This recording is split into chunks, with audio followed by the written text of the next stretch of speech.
Welcome to this edition of When Ebenezer Talks. We are on location tonight at Accomack County School Board headquarters.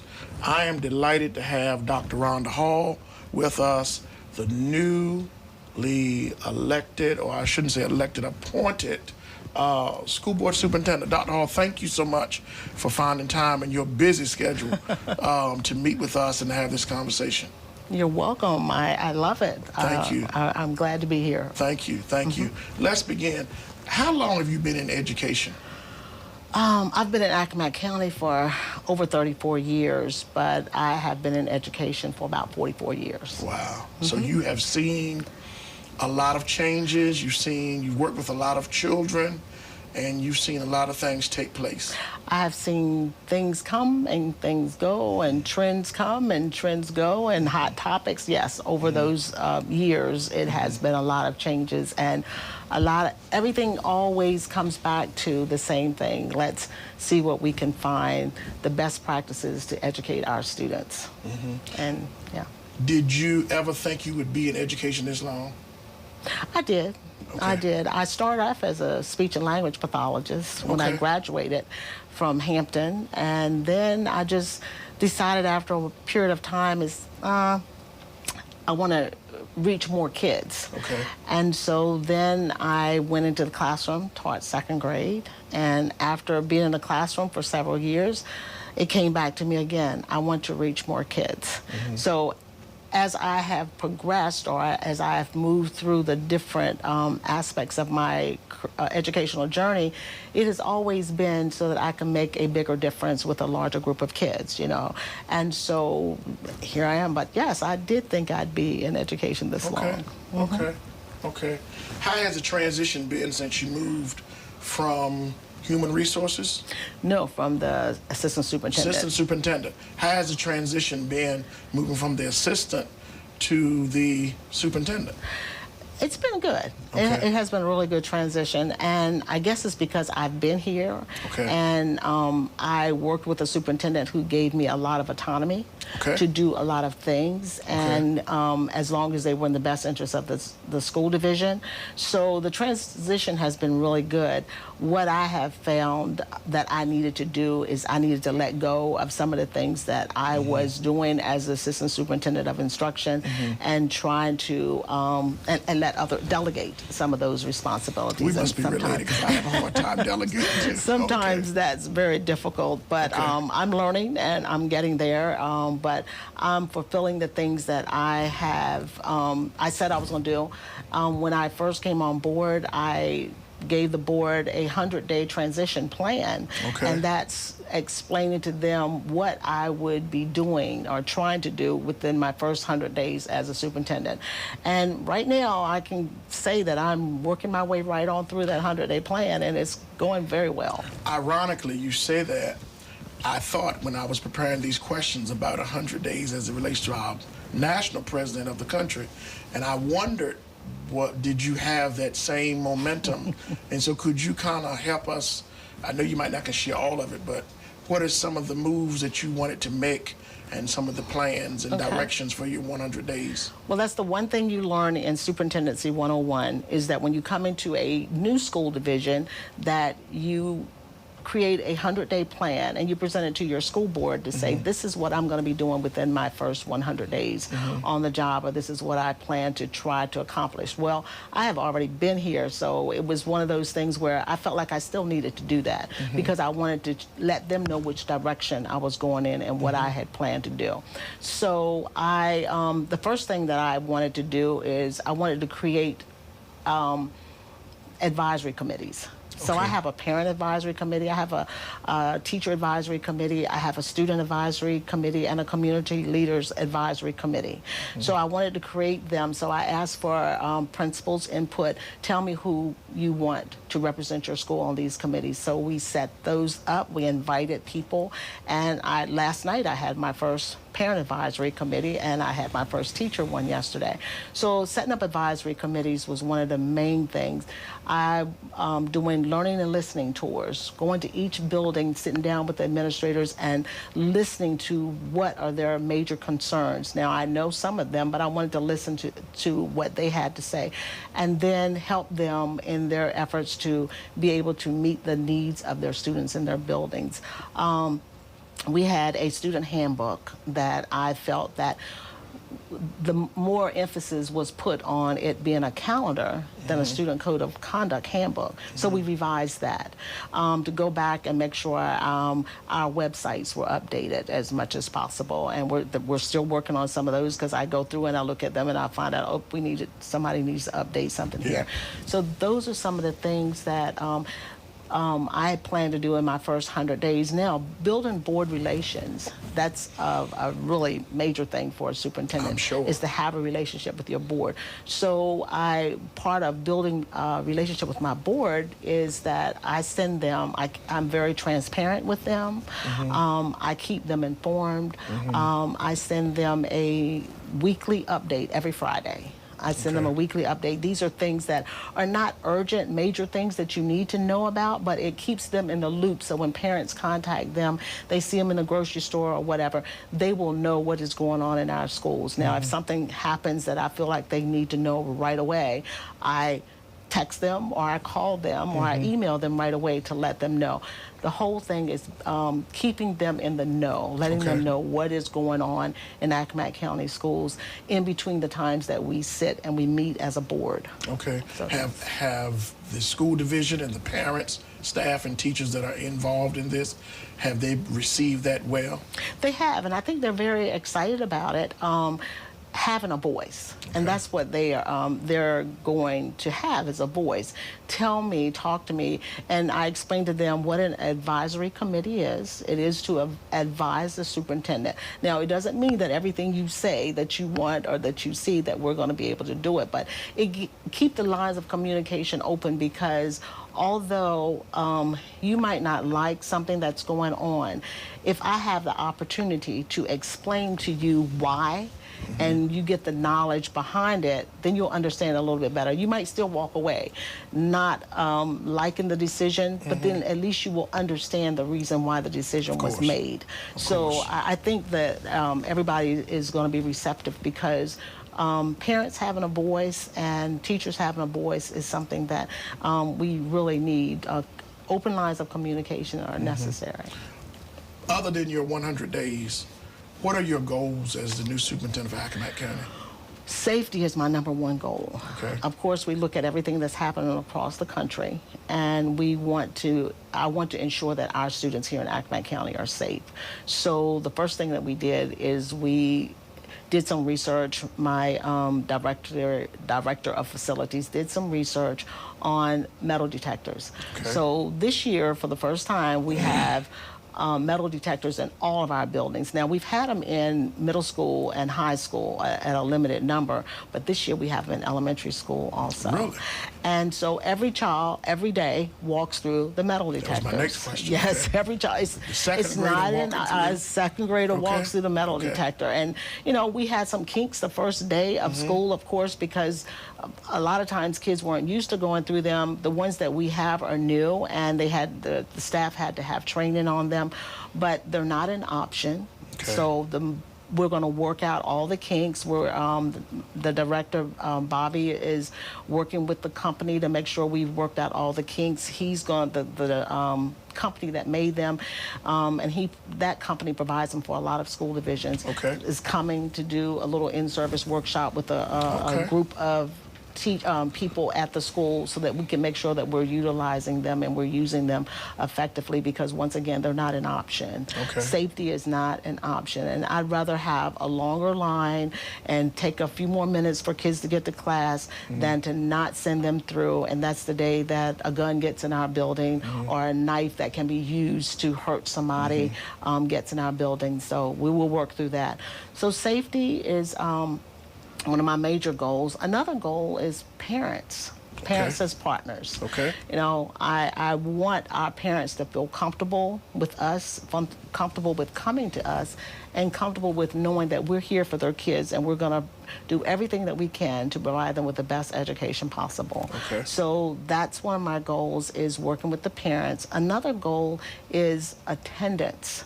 I think that our kids got into the habit, and if anyone listened to our governor when he was speaking, the data from our testing data and our school report cards and everything indicates that kids got into the habit of not coming to school during the pandemic. They became comfortable and complacent with that, and sometimes parents did too. So now our attendance is not well. It's not very good. We have, out of our 11 schools in the division, we probably have, I think we have 7 of them that are in the yellow for attendance. And that means that they had kids that missed more than 18 days out of school. And so attendance is a big thing, truancy. The governor is putting money toward improved truancy in the state of Virginia. He has this new plan that he's developed, or this new initiative. It's called ALL, Academics, Literacy, and Learning, or Attendance, Literacy, and Learning. And so we have to come up with a plan on how we're going to implement this. And funding will be given to us to help implement and how to improve our learning, our literacy, and our attendance. So those are some of my goals also. What do you say to us as parents and grandparents as it relates to the need of us trying to push, get our children and grandchildren to want to attend and be, you know, when I was going to school, if you made all 180 days, you get a certificate at the end of the year. And so, you know, what do you say to us? What do you say to the community, to the clergy, to civic leaders as it relates to helping you and the county get the children to be more attentive or to attend better, get the attendance rate up?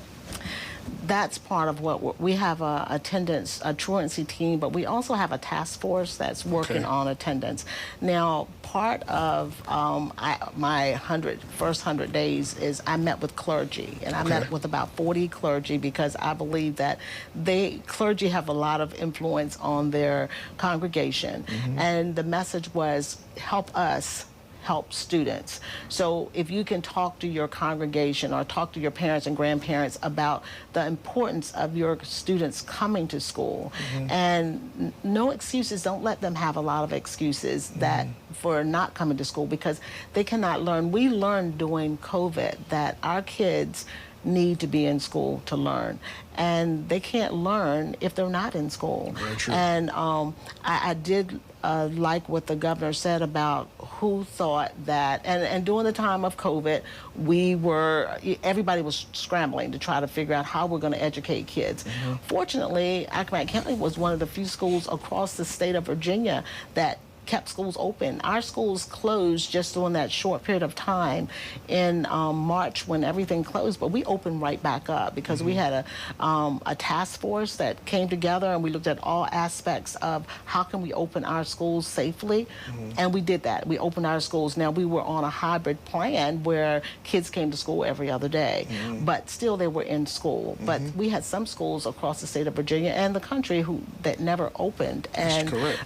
Then some schools in Virginia never opened until the governor said you have to open your schools.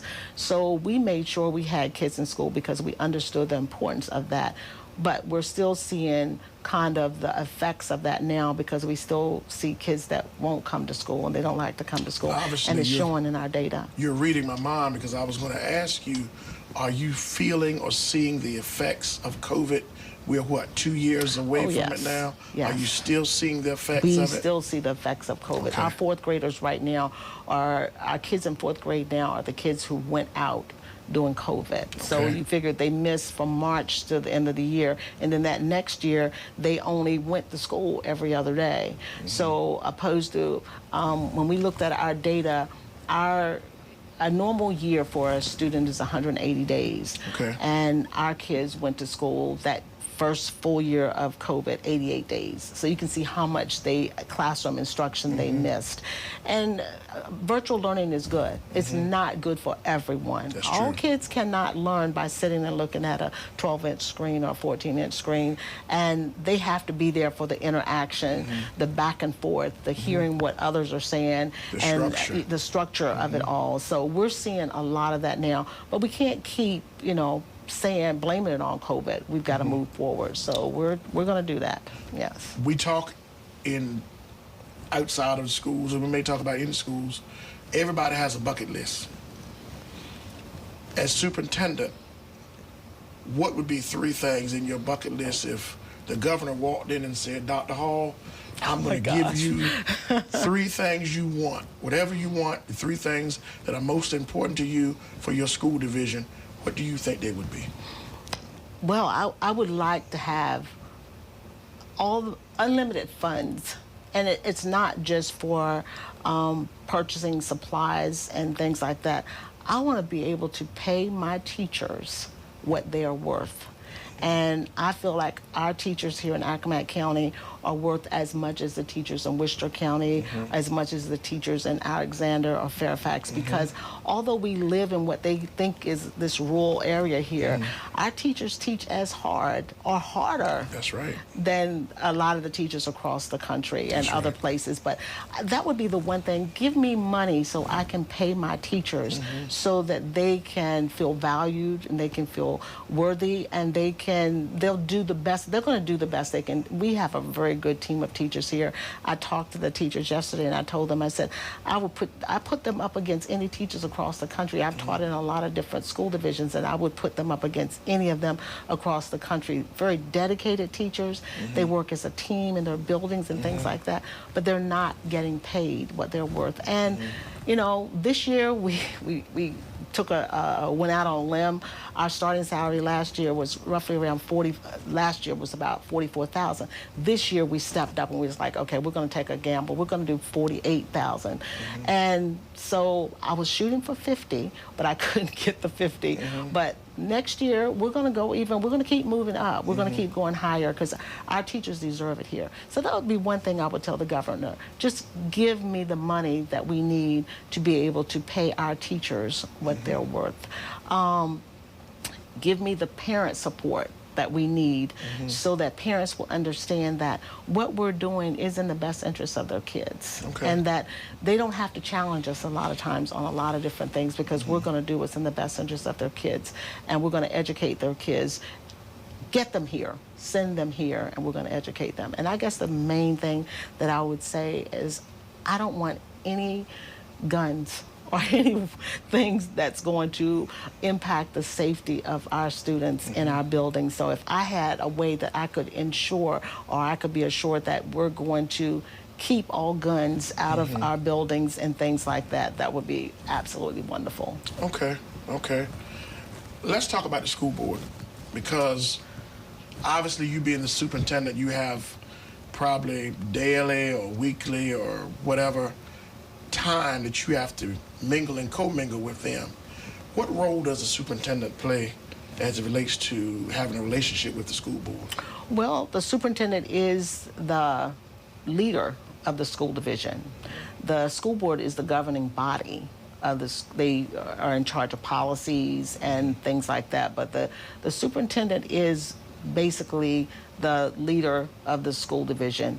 And so you have the governing body and then you have the leadership, and they should work together cohesively to try to look at what's in the best interest of the school division. They have to have a good working relationship.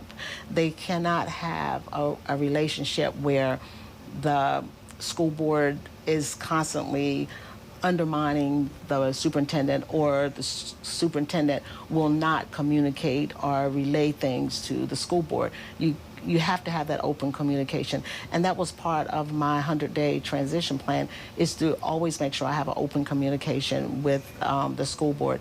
They don't have any problem contacting me anytime, texting me. They know that when they text me, I'm going to text them and respond back to them. I have my Friday update that I send to them.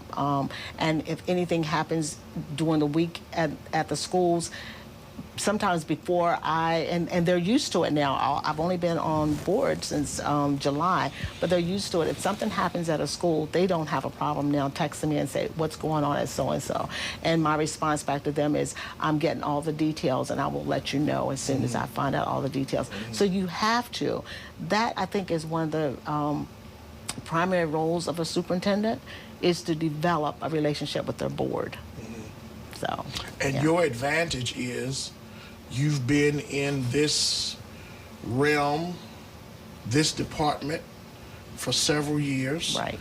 You've made a good rapport with many of the school board members. I have. Even when it was time to agree to disagree. Right, right. They knew you, you knew them. Right. And so it's probably, I would take a gamble and say it's not as hard as people would think it would be. I think they understand that when I come to them with a proposal, or when I come to them with something, I've thought it through. And we've worked as a team, because I do like to get input from other people before we present proposals and things like that. So I think they understand that when I come to them with a proposal, that it's been thought through and it's in the best interest of the division. And sometimes you're never going to have, well, sometimes you do have all of them to agree all the time on everything. But even when they don't agree, they have their rationale why they didn't. Maybe, this is the first time we haven't done this or whatever. But they'll go along with it, because once it's decided that we're going to do it, they support it. Okay. So, yeah. Okay. When I was going to school, I loved shop. The late Mr. George Mizell was one of my shop teachers. My godfather, Charlie Addison, taught me ag. There are not a lot of trades now in the school division, hands-on shop, agriculture. What do you say to the student who may not be willing or desires to go to college, but wants to take up building trades or HVAC or plumbing or mechanics or agriculture? This is an agricultural area. A lot of families are farming families. What do you say to that man, that young boy or girl that wants to go off to Virginia Tech, major in some form of agriculture, but can't get that in the schools? Has any conversation been done about bringing back some form of trades other than the ones you already have? Yes, and to up front, I totally support trades. We call it CTE, our Career and Technical Education Programs. I do highly believe in them. And so now we try to encourage our students, if they to dabble in one of our career and technical programs. I think that they should. I'd love to see kids in HVAC programs and in our building trades program. Our automotive program, we had a young lady this year that went to nationals. We've never, and won, at nationals. I think she placed third place at nationals. Never happened before. These are the things that we have. Our automotive program up at Arcadia High School has a waiting list. Our cosmetology program, our kids, when they finish that program, they go right into the field if they want to. Our nursing program is highly sought after, and those kids can come out, they'll have their CNAs, and they go right into another program, or they can go to work and work toward getting their LPN or their RN.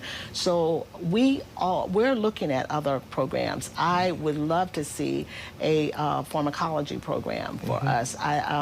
Another program, a veterinarian program. Those are CTE programs that they have at some of the other academies that we have investigated, and we would love to bring more CTE programs here. And we're going to do that. We have to there's a process. We can't just say, oh, we want to start pharmacology, or we want to start veterinary science. Or last year was our first year for our EMT program. Yes, we did that, and that's wonderful. We want to build that program. So it's a matter of finding the people who can teach those programs, and if we can find the people, then we can start the process with the State Department of being able to implement those programs. So yes, we're there. We know that every child is not going to go to to a four-year institution. Every child doesn't need to. They want to get out of school, they want to start working, they want to do other things, and we respect that, and we will provide opportunities for them to do that. Okay. I want to close this interview by talking about breaking the glass ceiling. Okay. You are the first female superintendent in Accomack County Schools. I am. I could go in another direction, but I'm not. I'm gonna say first female superintendent. What do you say to the 7th grade female student that's sitting in science class, watching you walk by and raises her hand and asks her teacher, who is that young lady, who is that lady, who is that woman that's walking the schools with my principal? And the teacher responds by saying, that's Dr. Rhonda Hall, she's the school superintendent. And that young girl says to themselves, I want to be her. Wow. What do you say? First, I hope that is not just a scenario, but I hope that that is something that actually will happen, that young ladies, any color, kind, national, whatever, they will see me and they will say, she's a superintendent. If she is a superintendent, I want to find out how she did this, what she did, what was her plan, and it will inspire them to decide to grow and to understand that I can be anything I want to be if I put in the work. I tell people, young people all the time, that their drive, determination, and dedication will get you what you need in life or what you want. And you got to throw a little patience in there too. So, as you know, I've had lots of patience. But I think that I would like the message to go out to young ladies that don't let that glass ceiling stop you. Keep doing what you need to do until you break through it. Because at some point in time, you can break through that glass ceiling if you just stay focused on your goals and if you be patient. Sometimes patience, they say patience is a virtue. It is. And you have to be patient. It's hard. It's very hard to be patient, but you have to. And that's just, like I said, a message that I would like to send out to any young lady, that you can be the next superintendent of Accomack County Schools if you truly want to be one, and if you work hard enough and you do what you need to do, and you make sure you have all those tools in your toolbox to be the superintendent. You don't want to be the superintendent just because you think somebody says that you're entitled to it, or it's owed to you. You want to be the superintendent because you have all the tickets and all the tools that you needed to be successful. And I'll tell anybody, yes, people know my journey before I got here, and I will tell them that every time I applied to be the superintendent, and every time I was passed over, it was a learning experience, because I learned and I grew. And I know every aspect of this school division. I know a little bit about transportation, food service facilities. I know about federal programs, finance, instruction, and knowing how to do network and try to grow a school division. So I learned. And maybe there was a method to all that madness, that I needed to do all that learning before God granted me the position. Wow. Yeah. Thank you so much. Thank you. I have enjoyed this interview. I wish you nothing but success. Well, thank you. And I pray that your division will follow your leadership, and that God will grant you everything you need to do what you need to do. Well, I thank you, and prayer works. So. Do you want to have any closing remarks to the community? I just want the community to support the schools and to work as our partner in their child's education. Very good. Yeah. Very good. Well, friends, there you have it. Drive, determination, dedication, and a little bit of patience. I'm Palmer Bunting, pastor of Ebenezer Baptist Church. Thank you for joining us in this episode of When Ebenezer Talks. We wish you the best. We pray that God will sustain you. Until next time, God bless you.